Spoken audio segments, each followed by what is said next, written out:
Right, I have finished the tentacles, as you can see. I've also stuffed it. It's pretty tight, but I have tried to make sure that I've kept the stuffing below the inside row of stitching. Otherwise you're fishing around inside stuffing, catching stuffing with the end of your hook. It's no good.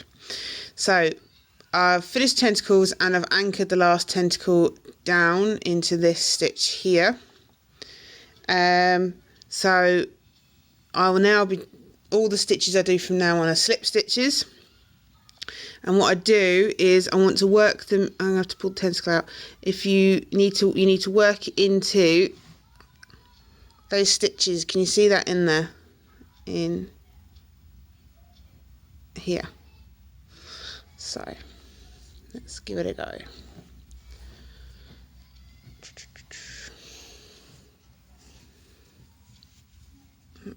Away the loop. That nice and tight. Get those tentacles out of the way. So first one is going. Let's squish the stuffing in a bit so that you can see. It's going to pick up that one. In there. Let's slip it loose. Pull that tight. Pick up that one.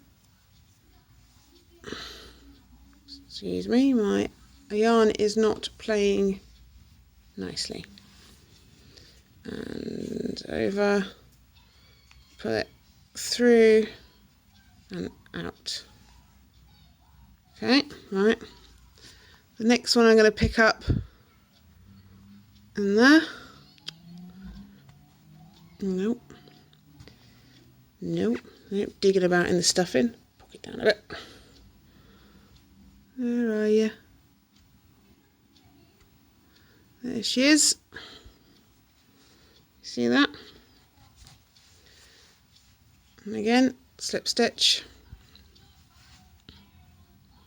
Right, and you have to almost use the hook to push the tentacles out the way to find the inside loop of that row of stitching that you did earlier.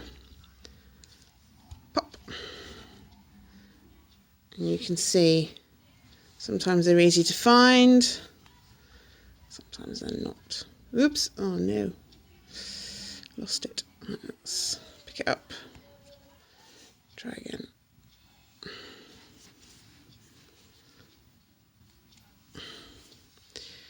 You can see, try to keep it in focus.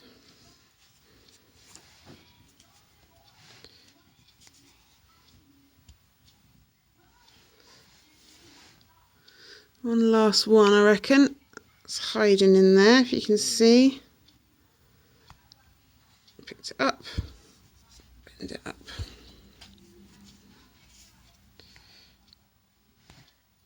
Okay, right.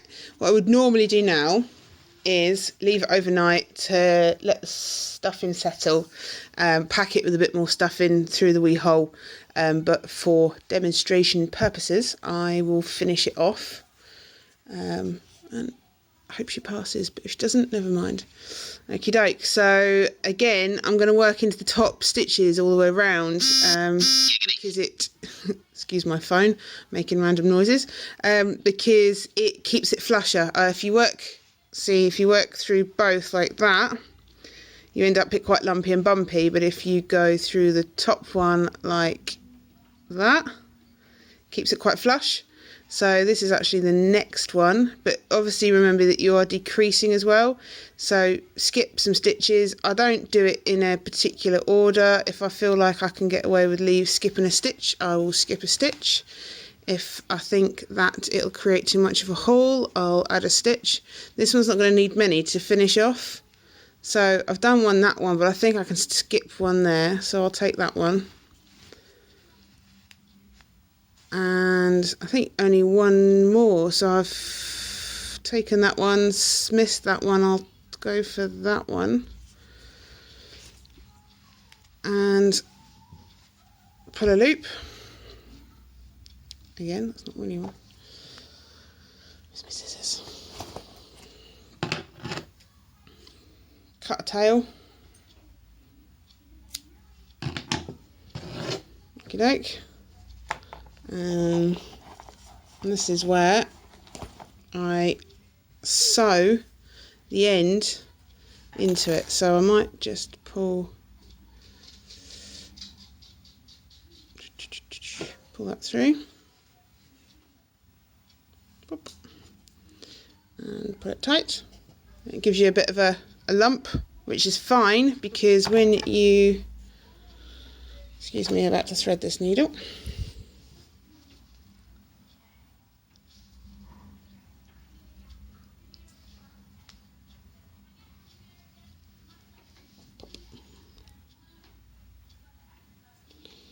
Right. Sewing forces are working against me.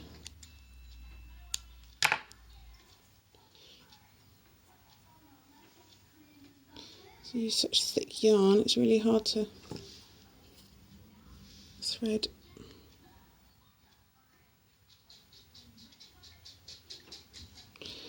Now I'm under pressure. I can't do it.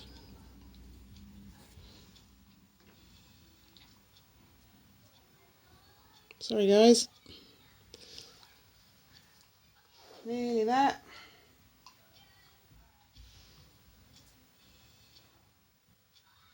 Haha, I win. Right, sorry about that. So, like I said, you've got a bit of a lump here where you've pulled the yarn tight. So I just go in and sew it in to get it nice and flat. Squish it about, give it a rub so that it fills the bit that the gap that you left, so that you can see the stitches. And it's pretty much closed it up because I've smushed it about. But if it hasn't, which sometimes it doesn't, then just pick your holes and sew the tail into the bum. This is ended up a bit more lumpy than what normally comes out, but she's a little one anyway. So there we go, tail's been sewn in a few times. Give it a snip, poke it in, and there you have it. A jellyfish made out of one continuous length of yarn. Thanks guys.